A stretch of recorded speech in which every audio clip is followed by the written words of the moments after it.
يا أيها الذين آمنوا لا تقربوا الصلاة وأنتم سكارى حتى تعلموا ما تقولون ولا جنوبا إلا عابري سبيل حتى تغتسلوا وإن كنتم مرضى أو على سفر أو جاء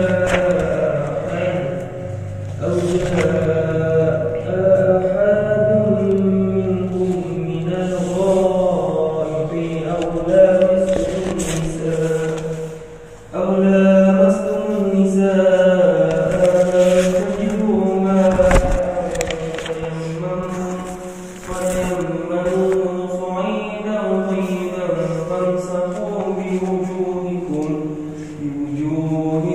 وأيديكم إن الله كان عفوا غفورا. ألم تر إلى الذين أوتوا نصيبا من الكتاب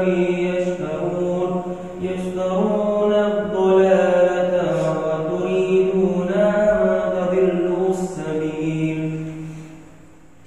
والله أعلم بأعدائكم وكفى بالله وليا وكفى بالله نصيرا. من الذين هادوا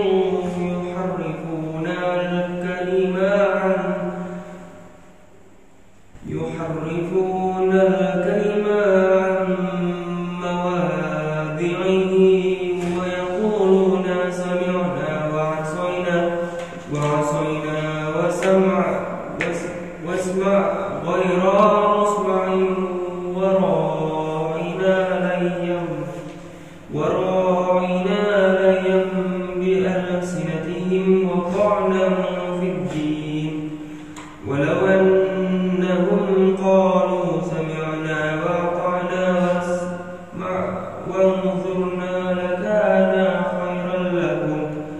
خيرا لهم وأقواما ولكن جعلناهم الله بكفرهم فلا يؤمنون إلا قليلا. يا أيها الذين أوتوا الكتاب آمنوا بما نزلنا مصدقا لما معكم من قبل أن نطمس وجوها. ألم تر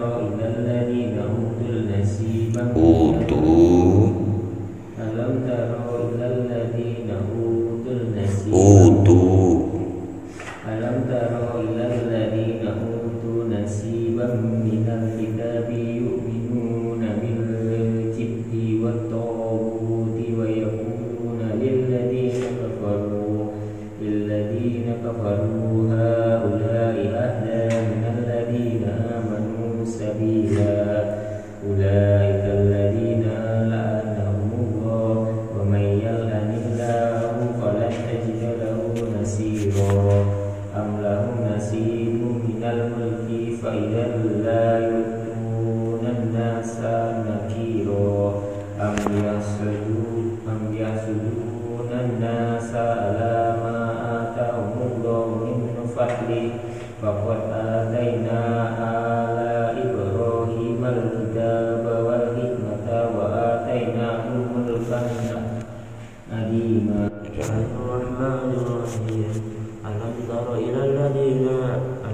إلى الذين يزعمون أنهم آمنوا بما أنزل إليك وما أنزل من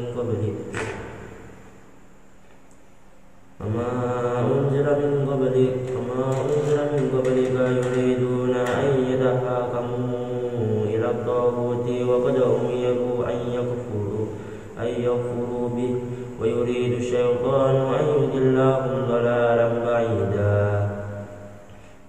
وإذا قيل لهم تعالوا إلى ما أنزل الله وإلى الرسول رأيت المنافقين يصدون عنك صدودا. فيما شجر بينهم ثم لا يجدوا في أنفسهم حرجا مما قضيت ويسلموا تسليما.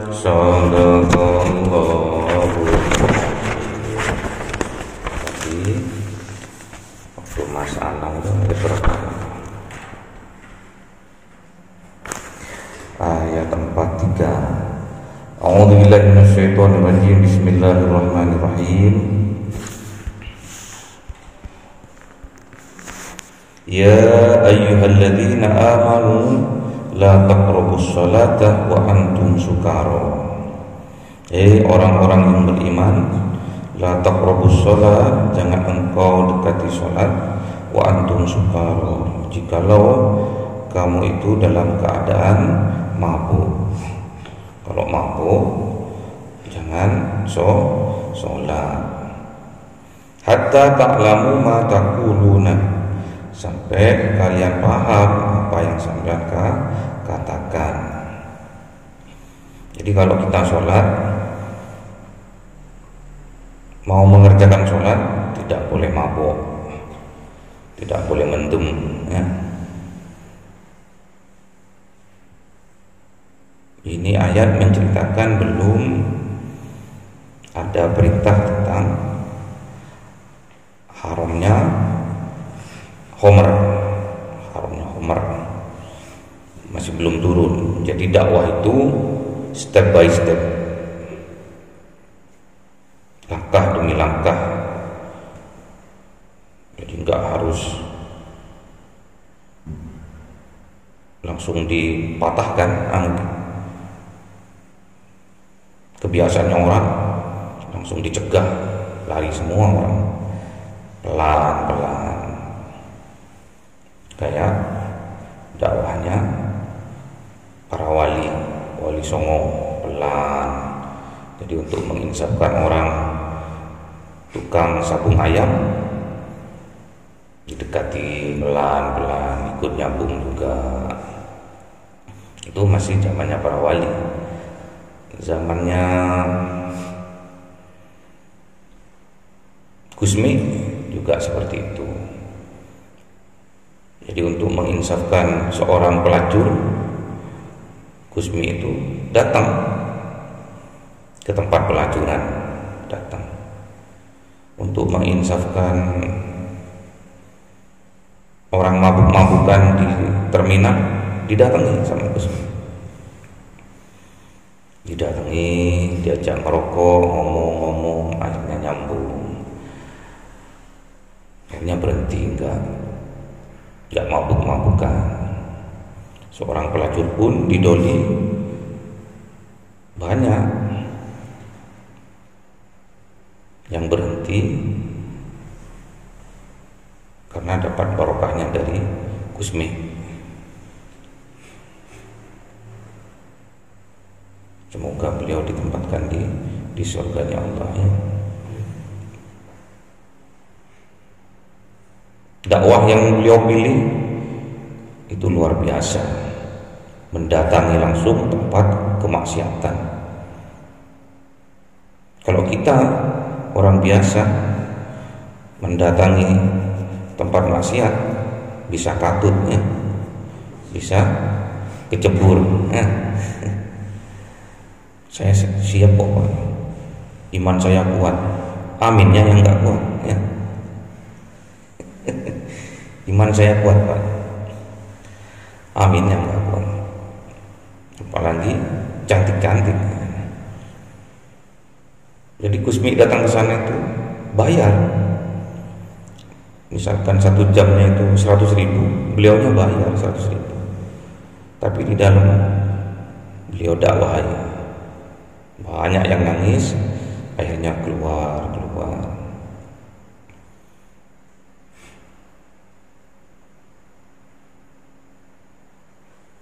Jadi ayat ini menceritakan tentang orang mabuk. Kalau kita mabuk, kita nggak boleh sholat. Kalau kita mabuk, kita nggak boleh mendirikan sholat.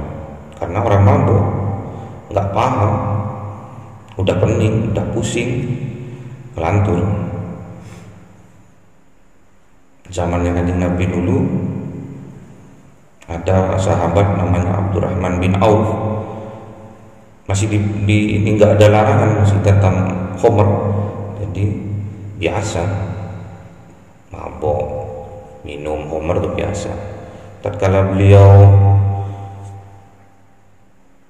ngimami sholat, ya mendem dia, masih mendem, masih mabok. Yang dibaca ayatnya surat Al-Kafirun. Qul ya ayyuhal kafirun la a'budu ma ta'budun. Wahai orang-orang yang beriman, la a'budu ma ta'budun, aku tidak akan menyembah apa yang engkau sembah.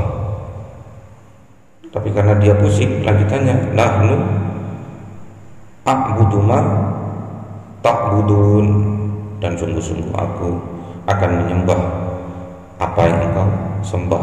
Bingung. Yang jadi makmum, ini kok ayatnya kok morat-marit seperti ini, makanya terus turun ayat ini. Jadi asbabun nuzulnya ayat 43 ini, surat An-Nisa ini, karena pada saat itu Abdurrahman bin Auf ngimami dalam keadaan mabuk. Hatta ta'lamu ma taqulun, sampai kalian paham apa yang sampean baca tadi.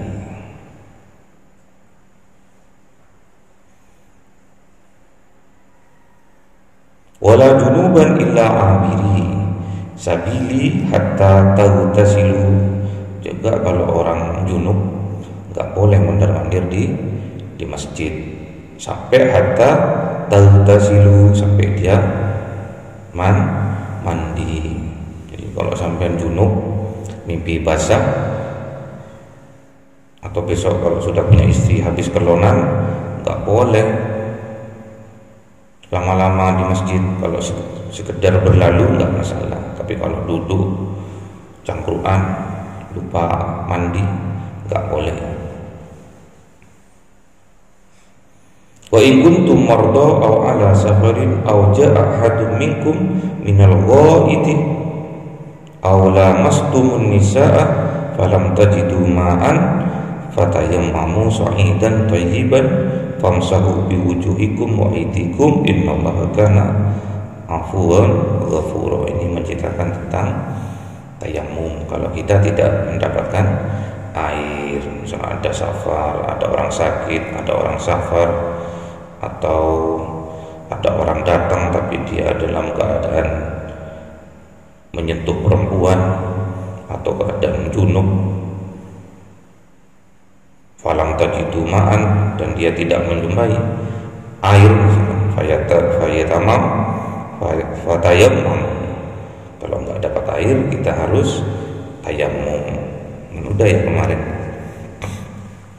tayammum kalau kita dalam keadaan junub terus tidak dapat air, kita tayammum. Tayammum untuk satu kali sholat. Ini menceritakan tentang asbabun nuzulnya khamr di Bogor depan itu. Apa nih Bogor aja? Al-Baqarah ayat 2:19. Yas'alunaka 'anil khamri wal maisir. Ya Muhammad, apabila ada orang bertanya kepada engkau anil khamri wal maisir, tentang khamr dan maisir. Apa maisir itu? Judi. Khamr bir. Qul fihima ithmun kabiru wa manafi'u linnas. Katakan wahai Muhammad, di antara keduanya itu khamr dan maisir,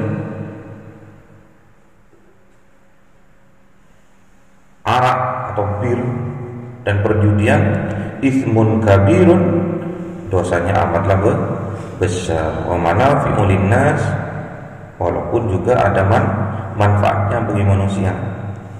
Jadi homer itu ada manfaatnya, tapi dosanya jauh lebih besar. Wa itsmuhuma akbaru min naf'ihima, dan sesungguhnya dosanya itu lebih besar ketimbang manfaatnya. Wa yas'alunaka madza yunfikun qulil 'afwa kadzalika yubayyinu Allahu lakumul ayati la'allakum tatafakkarun. Itu suruh ketimbang beli minuman, ketimbang berjudi, mendingan hartanya diinfakkan.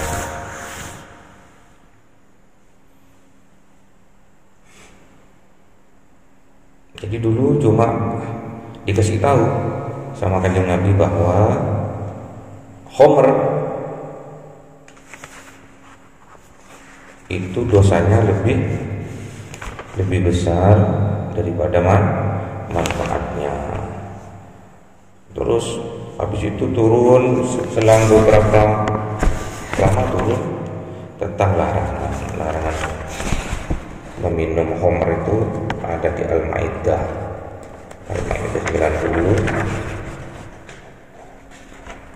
Sampai tahu asbabun nuzulnya kenapa homer itu kok dilarang, itu di surat Al-Maidah ayat 90. Ya ayyuhalladzina amanu innamal khamru wal maisiru wa al-sabu wal azlamu rijsun min amalis syaiton. Wahai orang-orang yang beriman, sesungguhnya khamr dan maisir, wal ansabu wal azlam, main judi, mengundi nasib. Ada juga dulu main judinya itu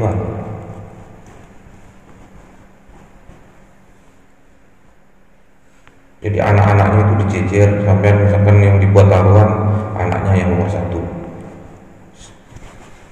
yang satunya nomor 2, terus dipanah. Siapa yang kena? Ya itu yang dikorbankan ke Latta, Uzza, Hubal gitu. Ridsun, hal yang mungkar, hal yang menjijikkan, yang tidak diperbolehkan, min amali syaitan, karena itu dari perbuatan setan. Fajtanibuhu, maka jauhilah. Pertama suruh jauhi, la'allakum tuflihun, maka kalian akan beruntung. Jadi kalau sampai menjauhi perbuatan homer dan maisir dan ansab dan azlam, karena itu perbuatan setan, maka sampai akan menjadi orang yang beruntung. Innama yuridu syaitan ayyuqi'a bainakumul adawata wal baghdha'a fil khamri wal maisir fayasuddakum an dzikrillah wa anis sholati fahal antum muntahun.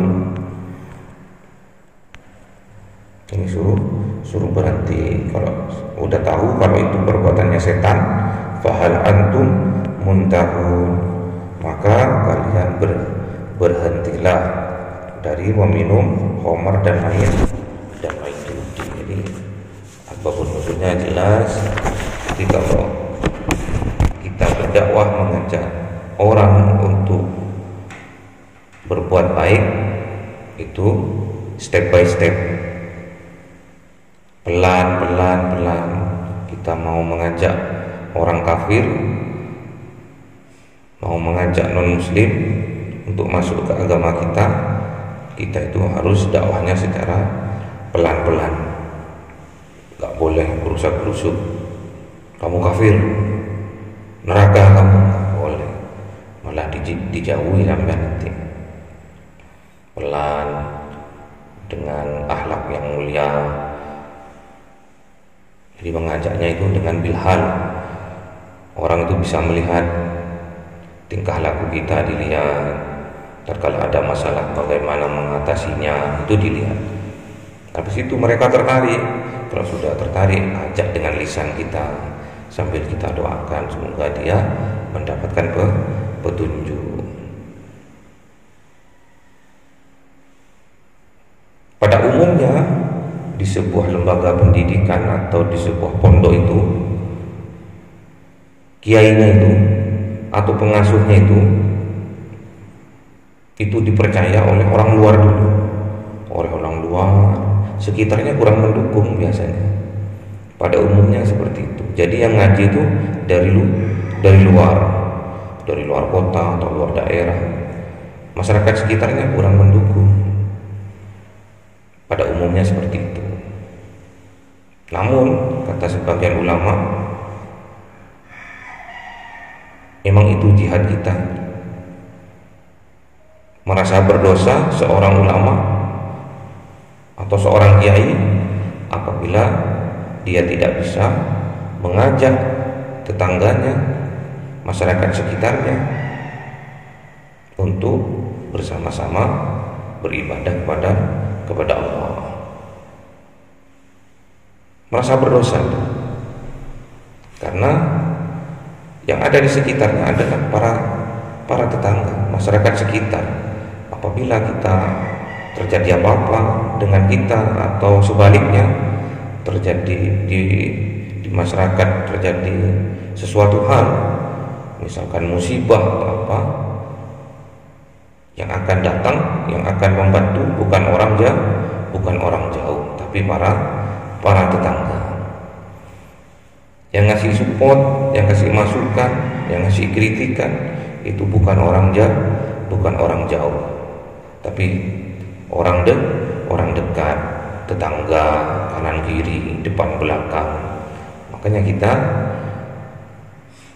diharuskan kalau kita punya iman kepada Allah, iman kepada hari akhir, kita harus memuliakan para tetangga. Tidak boleh menyakiti tetangga. Makanya yang dikatakan muslim yang sejati itu adalah muslim yang menyelamatkan muslim lainnya dari keburukan lisannya dan tangannya. Itu muslim yang sesungguhnya. Hidup ini sementara. Hidup ini katakan Nabi, usia dari umatku itu sekitar 60 dan 70. Kebanyakan rata-rata umur dari umatnya Kanjeng Nabi Muhammad itu 60 sampai 70.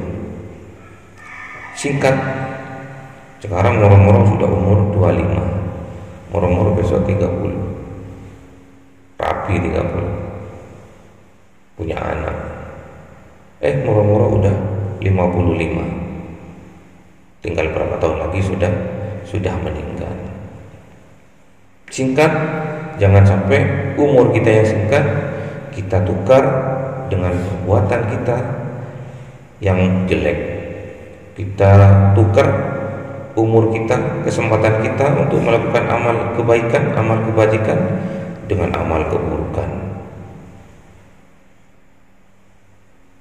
Jadi kita nggak boleh patah semangat. Kita harus terus berproses, karena di dalam proses itu ada keberkahan. Terus kita harus berproses, mulai dari batin kita, dari dalam jiwa kita harus berproses. Juga dalam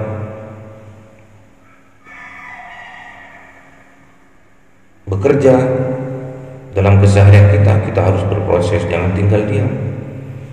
Karena al-barakah fil harakah, karena keberkahan itu ada dalam prosesnya. Jadi kalau kita ingin keberkahan dari Allah, teruslah kita berproses. Proses dalam batin kita harus terus berproses menuju kebaikan.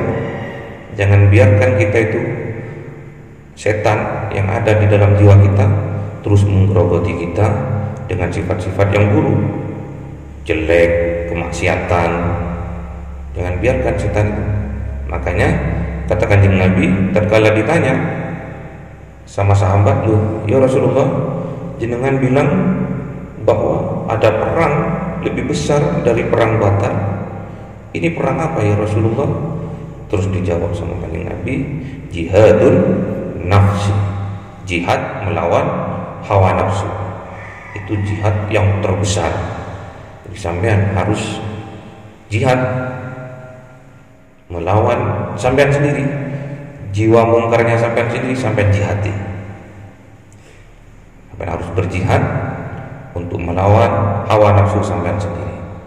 Karena waktu kita singkat, kita terlena dengan dunia, kita terlena dengan kemaksiatan, moro-moro sudah masuk liang lahat, sudah masuk kuburan, lupa sholat, moro-moro sudah disolati, lupa zikir, moro-moro dikiri,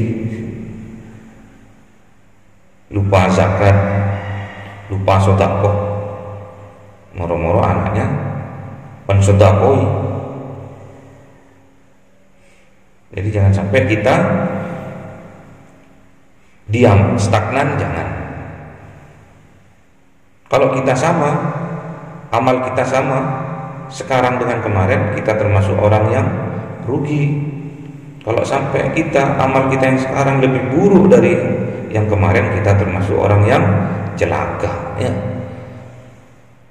Semoga kita oleh Allah Subhanahu wa taala diberikan kekuatan hari demi hari, ditambah kebaikan dan kebaikan, ditambah keimanannya, ditambah ketakwaannya, sehingga kita di akhir hayat kita ditakdirkan oleh Allah Subhanahu wa taala. Dan juga kita berdoa kepada Allah, semoga kita dan orang tua kita dihotamkan, diakhirkan atau diwafatkan dalam keadaan husnul khotimah. Allahumma arhamna bil Qur'an waj'alhu lana imama wa nuran wa hudan wa rahmah. Allahumma dzakirna minhu ma nasina wa 'allimna minhu ma jahilna warzuqna tilawatahu ana al-laili wa atrafan nahar waj'alhu lana hujjatan ya